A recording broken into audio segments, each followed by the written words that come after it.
Okay, so we are doing the same question, which is Mocha Company, and we are going to read this exhibit number 2, which is long-term contract. Because here in part B, the second exhibit requirement, long-term contract, they gave it for 6 marks, and we need to calculate. Okay, so it says that on 1st October 2000, now we are going back in time. On 1st October 2000, remember, we are actually preparing the financial statement somewhere on 30th of April 2002 or what? 31st of March 2002. Okay. So you are preparing financial statements on 31st of March 2002. And this long-term contract, it started on 1st October 2000.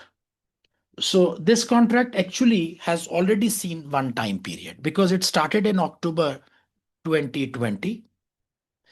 First year end was March 2021. The second year end is March 2022. And we are actually sitting here. This 3 months, 4 months, 6 months revenue was already recorded in past. Now we are talking about this period. On 1st October 2020, Mocha entered into a contract in which performance obligations are deemed to be satisfied over the time. The contract was expected to take 27 months, 24 months, and then 3 months, and be completed on 31st December 2002. Somewhere here you are completing 31st December 2022. So this contract effectively is being reported in 3 periods. It is reported in this period,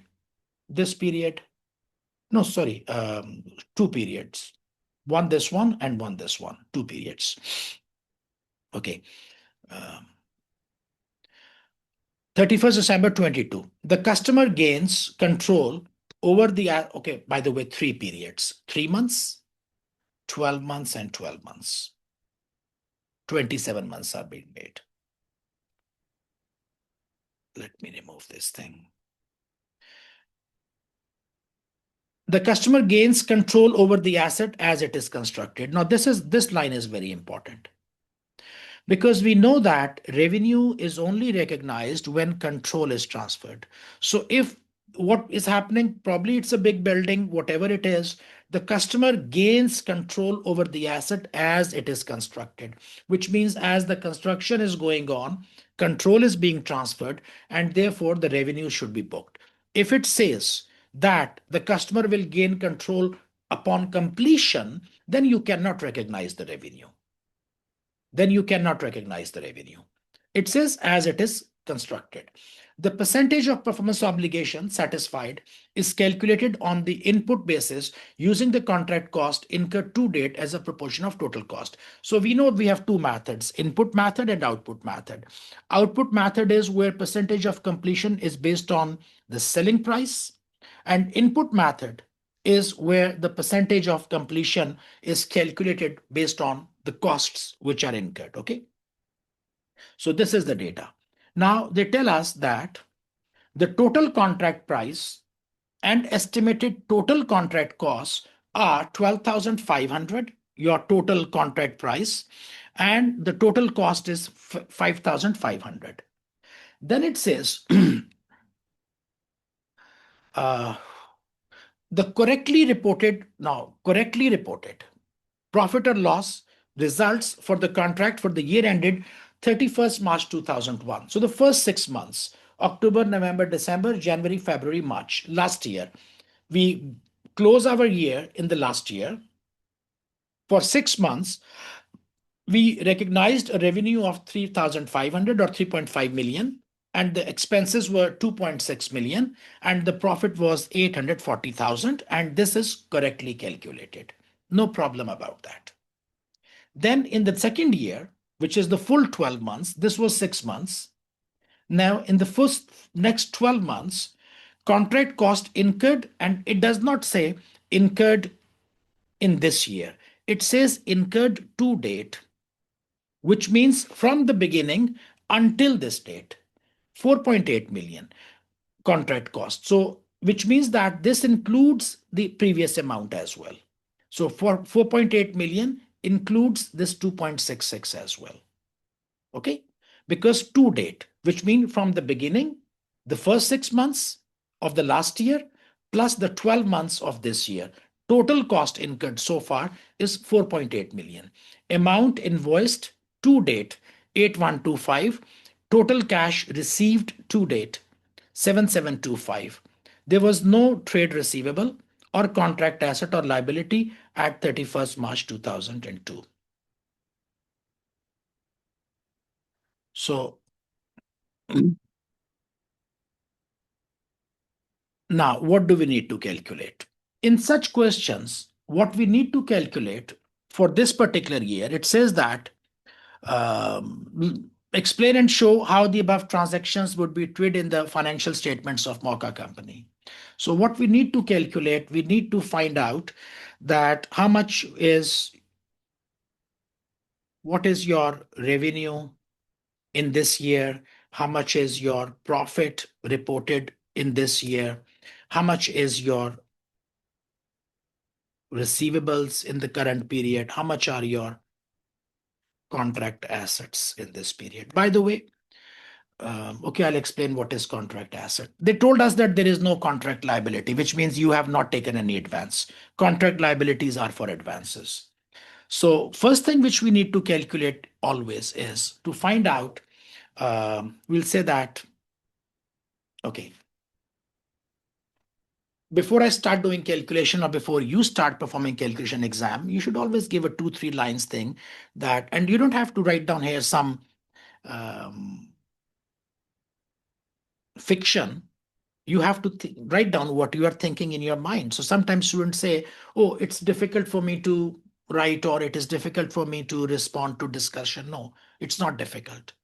When the question comes, what is going on in your mind, just put it on the piece of paper. I'll say there's a long-term contract where the revenue should be recognized over a period of time. And since the questions tells us that the control is transferred as it is constructed, the asset, therefore we should recognize the revenue.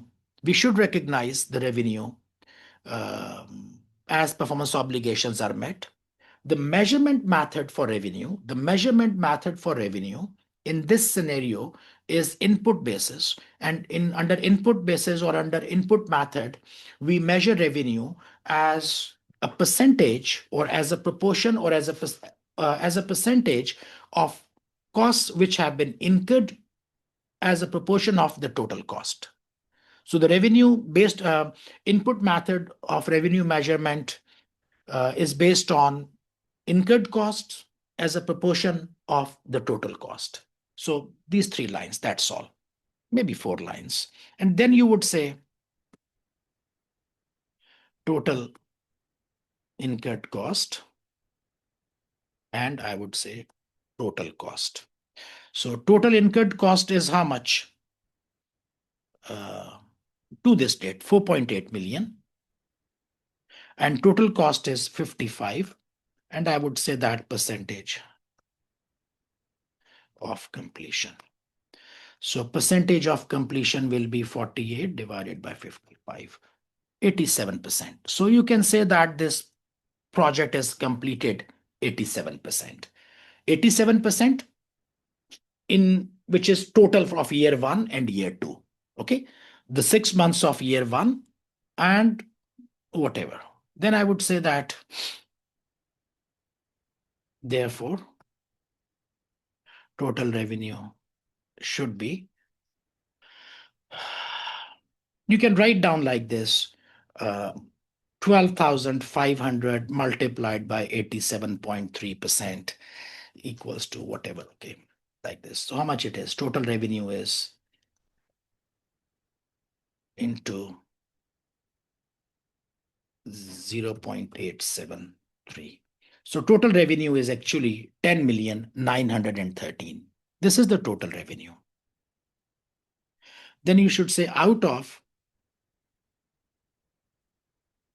total revenue of 10,913, we recorded, or not we, Mocha recorded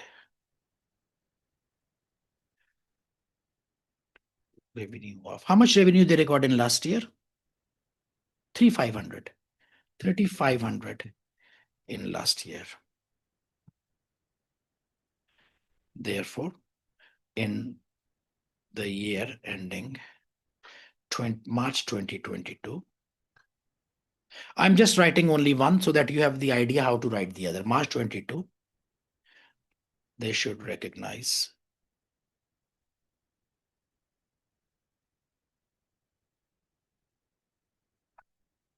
10,913 minus 3,500.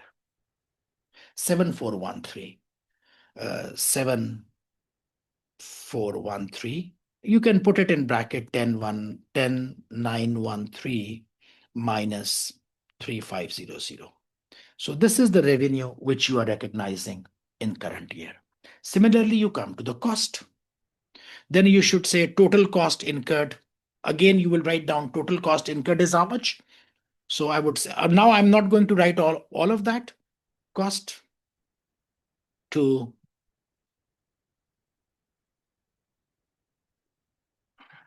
the year ending March 2022.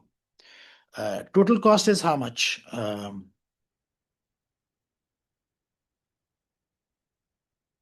What has been incurred? Incurred to date is 4,800. And which was recorded in last year was 2,660. So how much it makes?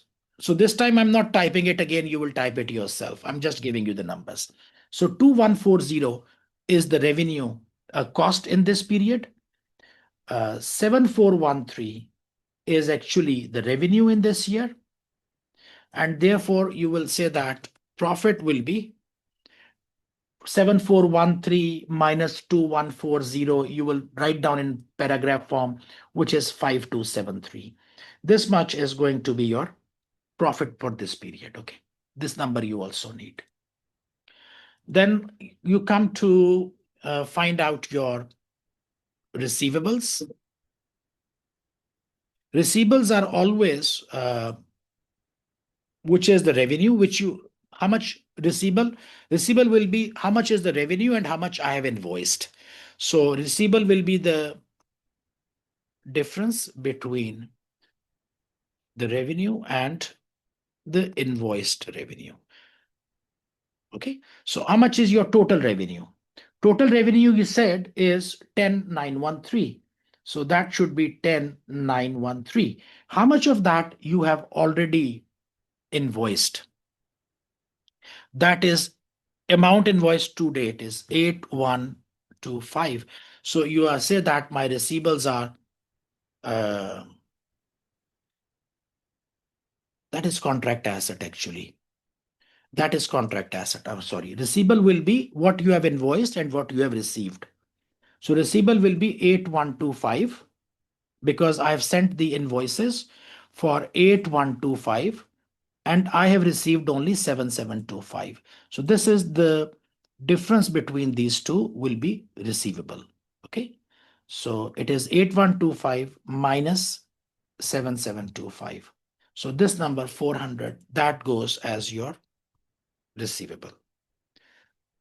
Any question you want to ask until here? Then comes your contract asset. Contract asset is actually that amount that the revenue which I have booked. Contract asset is this is the contract asset. This one will be what I did. I'll just show you here. Receivable is simple. Contract asset is how much the total revenue I have booked, and against that revenue, how much I have invoiced. That is like uninvoiced revenue. You can call it uninvoiced revenue. For example, my total revenue, according to my calculation, is 10,193. Did I send all of these invoices to my customers? No, I only sent invoice for 8,125.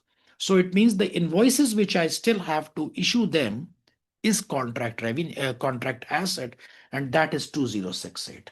So these are the numbers you need to produce. Contract asset is uninvoiced revenue. Okay, it's like accrued income. I have done the job. According to my calculation, it should be 10193. But I have sent you invoice only for 8125. These invoices I will send in some time. And you cannot call it receivable because you have not given the invoices.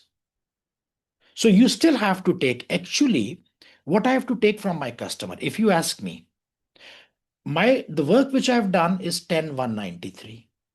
How much the customer has given me? Customer has given me only 7725. How much is the difference? 10193 minus 7725. The difference is actually 2468. This is which is due to my customer. But can I call all of that as receivable? I mean, I have to take 2468 from my customer. Can I call this as receivable? Answer is no. Receivable is only that part which you have invoiced and the customer has not given. So if I go and ask my customer, oh, you owe me 2468, give me 2.468 million. He'll say, why? I'm not giving you 2468. You gave me invoice 8125 and I paid you 7725. I only have to pay you 400. I said, I did this work as well. He said, yeah, you did the work, but you did not give me the invoice. Receivable only becomes when you issue the invoice. If you have not issued the invoice, it is a money which you have to take from customer, but you don't call it receivable. So what you say, out of 2468, you say receivable is 400 and 2068 is contract asset. The total comes to the same number. This is contract asset. This is receivable. Okay, I'm sure it's clear now. So these are the numbers which you need to produce in this question. You have done the profit, how much revenue, how much contract assets. So what the important calculations are, which examiner, I mean, there are some workings, but the numbers which I need to show is this one, is my profit this one, and this one, and this one. These are the four numbers. This goes to my P&L, profit and loss account. This is, of course, from the profit and loss account. These two are the balance sheet items.